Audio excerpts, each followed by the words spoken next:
Hello, Angela Meiritz-Reid here, Stampin' Up demonstrator based in Christchurch, New Zealand. Today I'm sharing with you how I created this pretty handmade card using the Blessings of Home bundle. All the products I've used are available at my online store and will be listed at the end of the video. I've also created a PDF tutorial which is available on my blog. I'll add a link to my blog in the description box.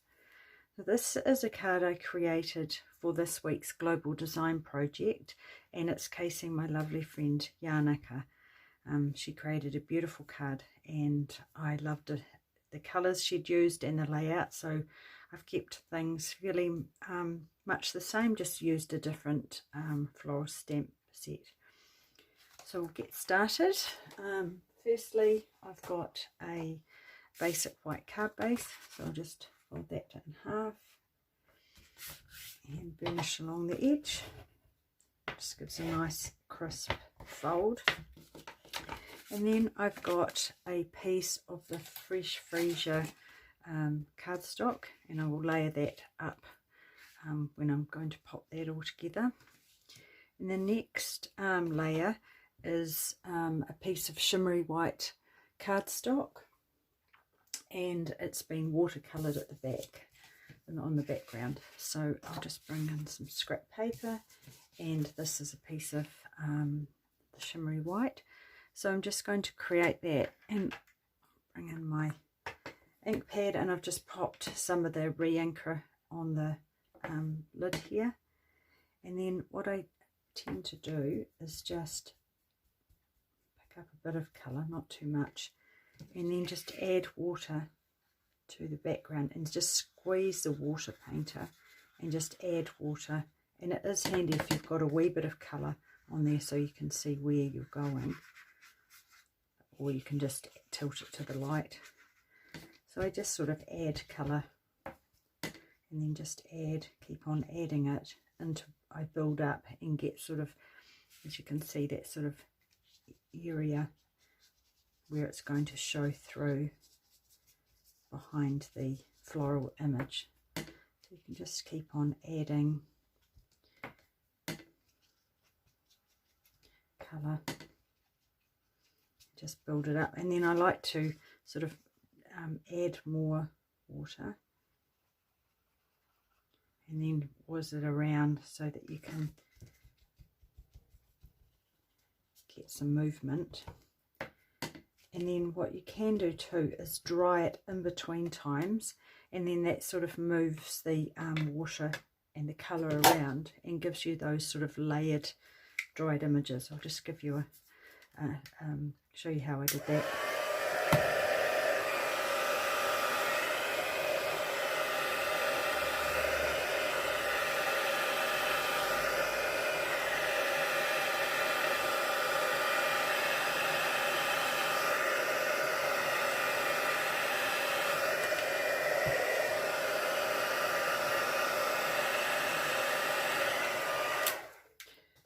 So you can see there how it's dried in two different given two different layers. So what I would do is keep on adding water and colour to that, just adding just randomly, bearing in mind most of it is going to be covered by the, got a spew on here, the floral image, so just having those areas that poke out, so as little as much or as much as you like from that. So I have created one already, and because it does buckle with the watercolouring, quite a good idea to do is pop it under a block just to flatten it out, and also drying it from the back helps. So I'll bring in the one that I've created. So as you can see, I've added extra bits to it, so I'm not sure which way I'll have it up. I'll decide that later. And then also what I've done with that is used the Stampin' marker, the fresh Freesia, and just added some flicks of ink on that.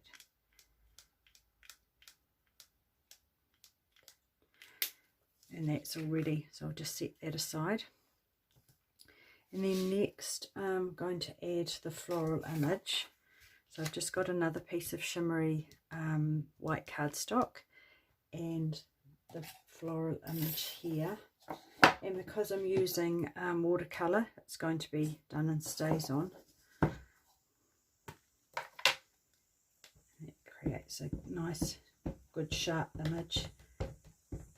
So I like to stamp up big stamps this way so I can make sure that I've got it well covered.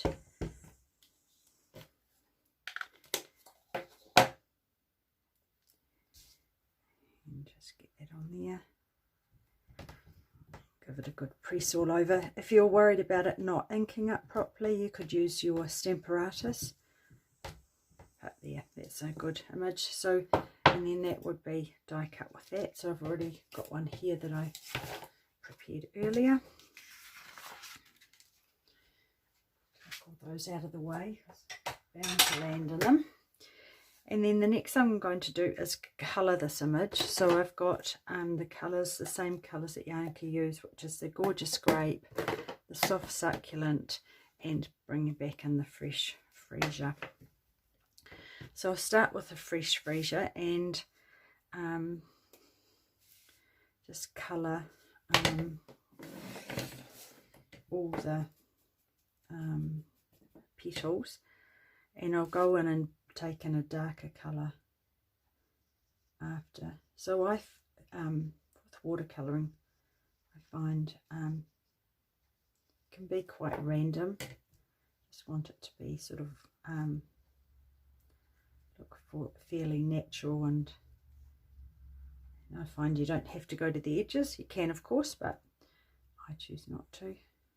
So just on those edges where I want the lighter colour, and of course these are all being drawn by an artist, so a lot of the work is done for you, where the lighter, these large plain areas can be lighter, and then you can add your extra colour in where the shaded parts are. So I've just gone and then it does dry quickly, so you've got you can go in easily and add your next layer. So you can either add a bit of ink either into the lid or just onto a block, and then just want to bring in those a bit darker here in this shaded area.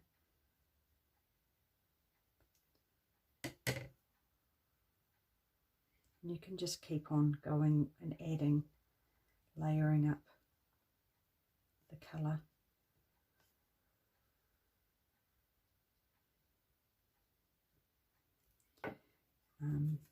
Actually, I've done the middle just like this too with the fresh Freesia. I didn't want to bring in another colour with the yellow, so I just did some dabby little bits, just to bring in that darker colour onto the to the middle. So it just depends how much colour you want, how dark you want it.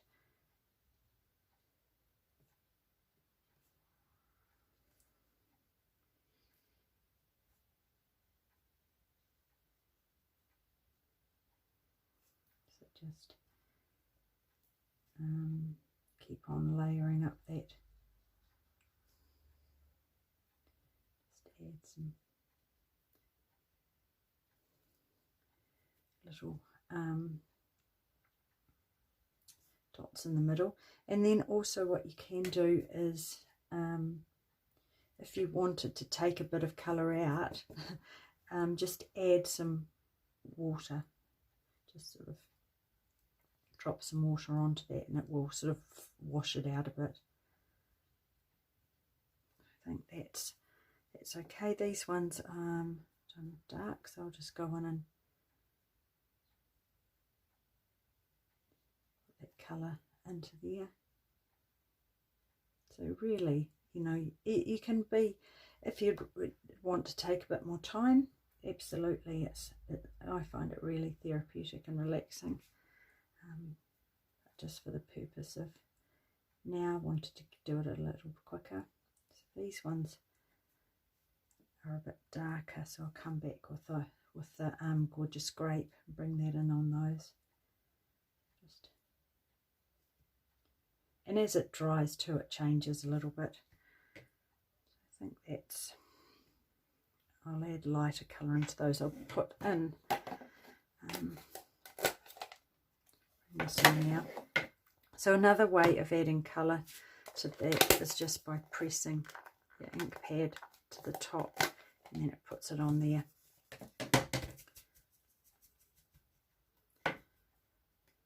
So I want to bring this colour in onto these bottom flowers here. That colour's light enough to take it all over them, and then I'll go in and add a bit darker.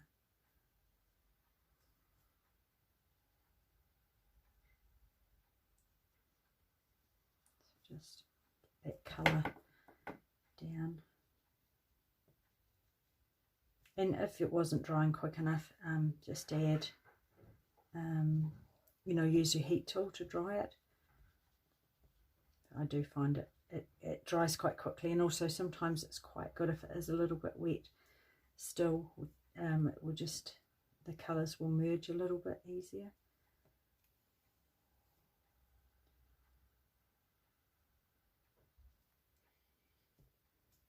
Just, yeah, as I say, it just depends how dark you want your flowers to look. This one's probably not going to be quite as dark, but it's okay.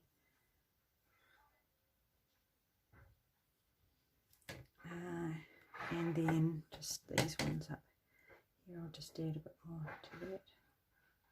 No rules really, you can just it's whatever look.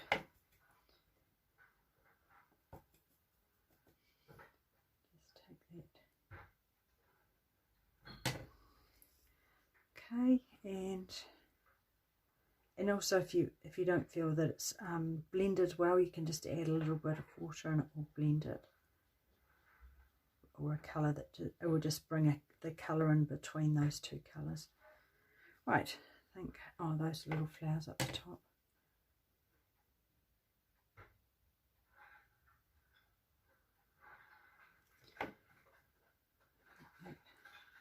Not sure what the neighbour's doing. They had a party last night, so they might be emptying their recycling bin. Right, so I think that's, just add a little bit darker in there.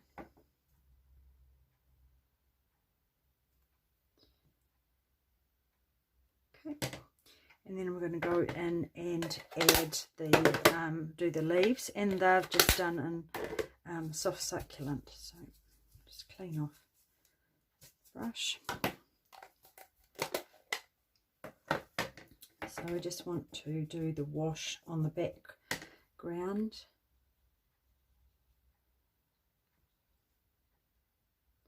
Just get that down on all the leaves, and then I'll add in the shading.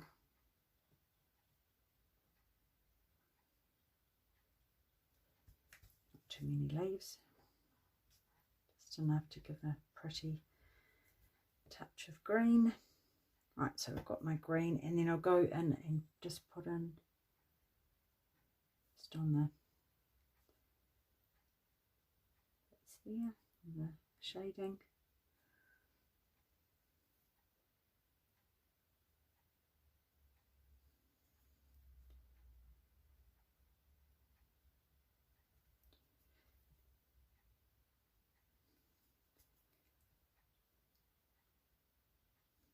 This soft succulent is really pretty.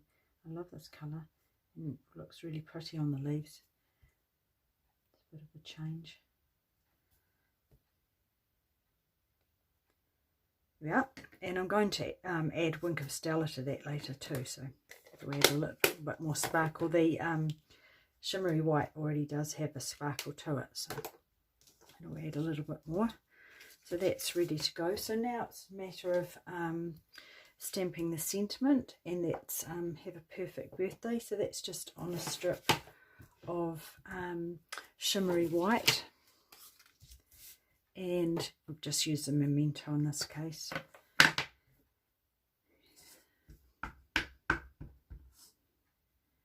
Stamp that and trim that down.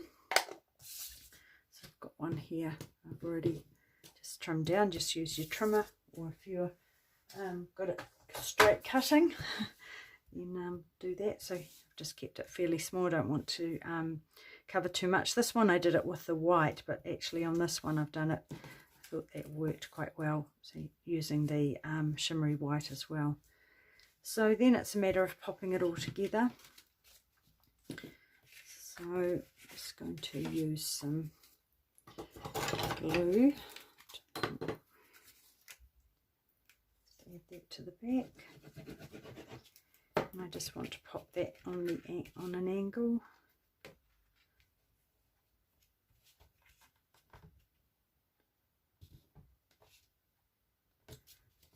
And then this one is going to, and I find that the glue shows through, so what I will do is use my Stampin' seal.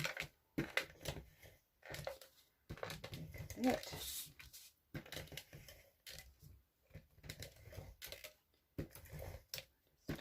Use quite a bit to make sure I get, this will help for that to be flat, so that will flatten it out a bit. Actually I want to decide which way I wanted that to go. I think that way. So that just crosses over there.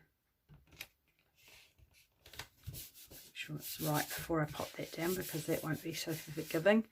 And then I'm going to pop the baker's twine at the back. And what I've done with this is I've shredded it, because I didn't want it to be as thick as it is. So I just pulled it apart and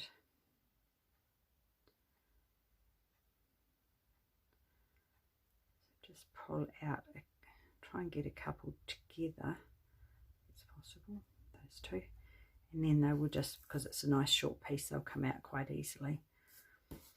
And then I just going to put that a little bit here, so I'll put across here. I want some sort of coming out here and here, and then down here. So hopefully, yeah, it's good. So I'll just put my seal on the back.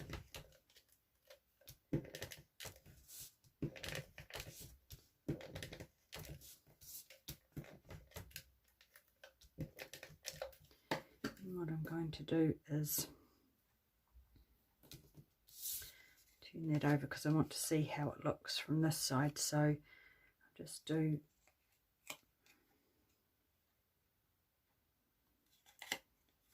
just have to watch, you end up getting stuck to it yourself, but put a twirl there, and then I can just trim that off and use that. So down here I want to do a couple of loops.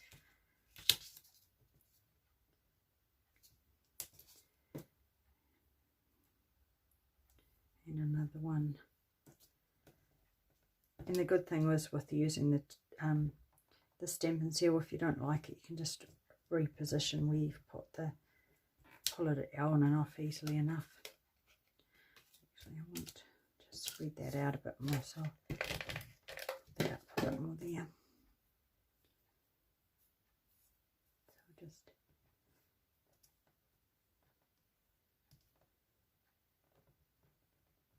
just as much or as little as you like as well on this.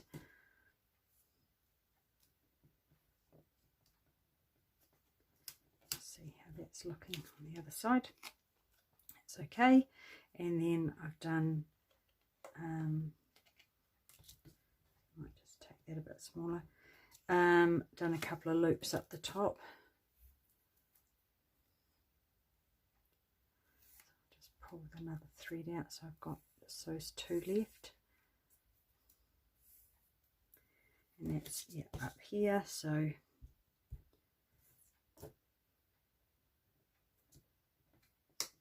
it's a smaller one and then one nice big loop.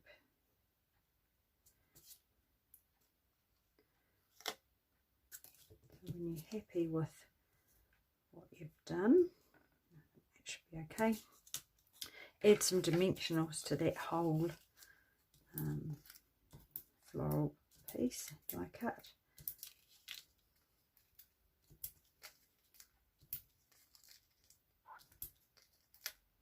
Probably OD'd on this, but that's okay. I want it to be nice and sit nicely and flat.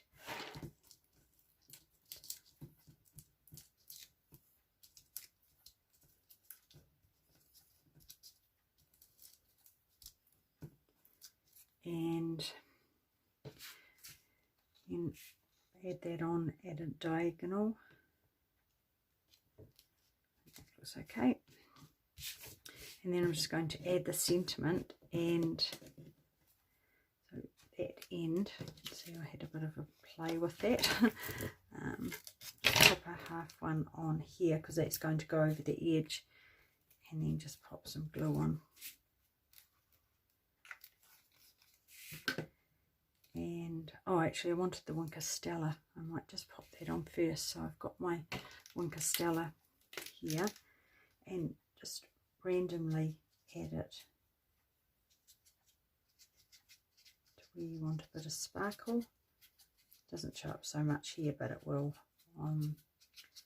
once it's dry and on a bit when you tilt it. Don't know if you can see. Then I'll add the sentiment. So I want to line that up. So I'll line that, I'll go from the bottom and then go up to here. So about there. So it's nice and straight. And then I've got these jewels, and these are the in colour ones. And they're in the soft succulent. And I've just added, see, I'll get rid of all my rubbish. Add a few of those. So they look really pretty, and they just take on the soft succulent from the leaves. So I like to do them in 3s or 5s and anchor them to something like the edge of a leaf or flower. So I've got 1, 2, 3. Or like that one up against the edge of the watercolor and the baker's twine, and then that one up there. Yeah, so there we are. That's my card for this week. I hope you enjoyed watching that. Thanks for hanging out with me, and see you again next week. Bye for now.